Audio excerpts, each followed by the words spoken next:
Olá, hoje o assunto no Almanaque Jurídico é o controle sobre a administração pública. E eu recebo aqui no programa o contador e auditor Flávio Flach, especialista em gestão pública, auditor do Tribunal de Contas do Estado e professor universitário. Boa noite, doutor Flávio. Boa noite, Jorge. É um prazer imenso estar aqui contigo hoje à noite. Bom recebê-lo, e eu já quero entrar logo nesse nosso tema, essa questão do Estado e o seu controle. Né? A gente sabe que todos esses mecanismos que se cria para controlar isso, muitas vezes dão um resultado parcial, enfim. Mas essa questão do abuso do poder e os seus limites, essa relação que o Estado tem estabelecido com a sociedade, isso é a relação direta do Tribunal de Contas do Estado, ou como funciona isso?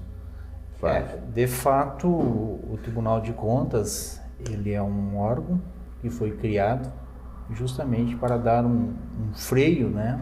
Assim como está dito lá no Espírito das Leis de Montesquieu, né? Que ele escreveu que é natural que qualquer pessoa que detém o poder abusar do poder. E essa pessoa, ela vai até encontrar limite.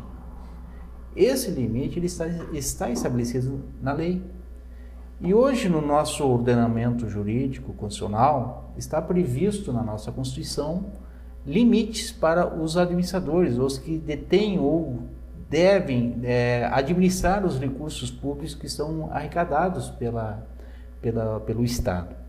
E na Constituição está estabelecido que deve haver um controle interno e o externo. No caso, o controle externo é o controle realizado pela Assembleia Legislativa com o auxílio do Tribunal de Contas. O Tribunal de Contas ele não é um órgão subserviente à Assembleia.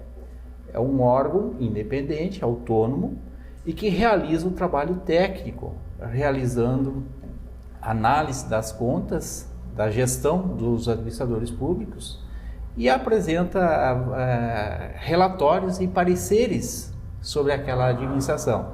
Quando, então, o Poder Legislativo, com base naqueles pareceres, naqueles relatórios, consegue fazer o julgamento do administrador público. E ainda tem os responsáveis pelos órgãos da administração indireta, que são as autarquias, fundações, secretarias, empresa pública, sociedade de economia mista e assim por diante. Para esses administradores, o Tribunal de Contas ele julga as contas. Ele não dá o parecer.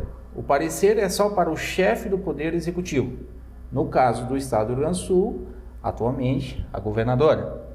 Já no caso do município, são os prefeitos. Então, para a conta esses administradores devem prestar contas ao Tribunal de Contas. O Tribunal de Contas analisa a gestão e emite um parecer. Com base nesse parecer, ele pode ter dois resultados, favorável ou desfavorável.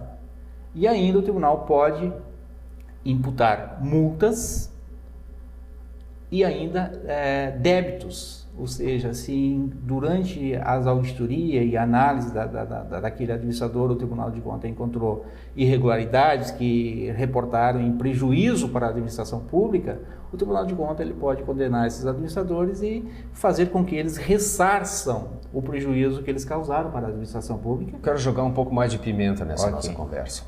Eu acho que fica até óbvio que toda vez que nós falamos a respeito desse controle que nós estamos citando hoje aqui, a gente de alguma forma está falando de corrupção. Certo. Esse é um problema histórico, todo brasileiro com mais ou menos intensidade sente isso. Aham. Como é visto, por esse seu ângulo, essa questão da corrupção? Bom, em 1999, Stephen Kunitz escreveu um artigo na revista Veja e ele disse que o brasileiro não é corrupto. Ele é pouco auditado. Falta fiscalização. Não há freios. Não há freio. Há abusos, né? Porque existem muitas facilidades, ou existiam facilidades, cada vez está se diminuindo através de implementos de controles efetivos, né, com a transparência, com o envolvimento de mais pessoas no controle, está se diminuindo essas facilidades, tá?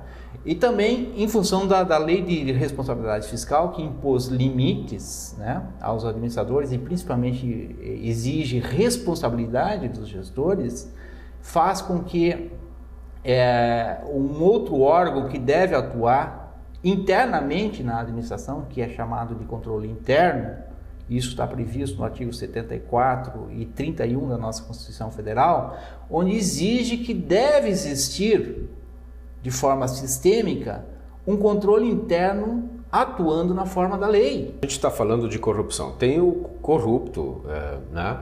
E tem o corruptor. Perfeito. O Tribunal de Contas ele se preocupa com o corrupto. Isso. E como é que quando ele vê essa realidade, ele age em relação ao corruptor?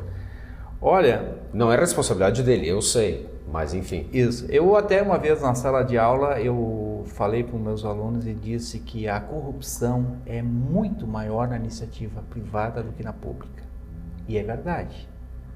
Porque se nós olharmos todos os casos de corrupções que foram apurados até hoje, qual é o outro polo? É a iniciativa privada. O corruptor, como tu falaste. Então, se tu somar, a corrupção mesmo, ela está na iniciativa privada. Então é endêmico. É cultural. É cultural. No entanto, na administração pública, há a necessidade de ter um controle efetivo, e esse controle, ele, de uma certa forma, ele é demonstrado através da burocracia. E já na iniciativa privada, o cara faz o que ele bem quiser, pelo bem entender. Desde que a lei não proíba, as ações dele não vai ter freio, né? Já na administração pública, ele só vai poder fazer o que a lei autorizou. Então, o freio do administrador público é a lei. Flávio, a gente vai indo para o fim, eu não posso deixar de fazer uma pergunta para você. Nós falamos bastante do tribunal e tudo isso. Para quem está nos assistindo hoje de noite, essa pessoa que quer ver isso, que quer acompanhar, que quer talvez denunciar, que quer participar disso que a gente falou hoje, eu queria que nesse final você deixasse para a gente caminhos para conseguir fazer isso. Ok. O que você tem a dizer para nós sobre isso? Olha, o Tribunal de Contas é um órgão extremamente aberto. Ele recebe qualquer cidadão. O Tribunal de Contas tem consultoria técnica. Se alguém tiver dúvida o como deve ser, existem pessoas preparadas. No site está isso? No site está, mas pode também ligar para o telefone lá do Tribunal de Contas. E mais ainda, o Tribunal de Contas tem uma ouvidoria. Qualquer pessoa pode ligar para essa ouvidoria e formular denúncia. E no momento que ela está formulando essa... Isso é público? Ela fica... É público. Não, ela se expõe ou isso é... Não. Ela tem a opção de não se identificar. Se identificar ou não. Mas quando ela faz uma denúncia e essa denúncia ela é protocolada, ela recebe um protocolo, um número, e ela pode depois acompanhar lá com aquele protocolo, com aquele número, ela vai poder acompanhar exatamente como está sendo o desenrolar dessa denúncia, o que está sendo apurado, se foi para auditoria, ou está em relatório e assim por diante. Tá ok. Flávio Flach, muito obrigado pela presença no Almanaque Jurídico. Pena, nosso tempo foi curto hoje para esse nosso assunto. Foi um prazer tê-lo aqui. Fica conosco, nós voltamos amanhã às 19h45 com um novo Almanaque Jurídico. Boa noite.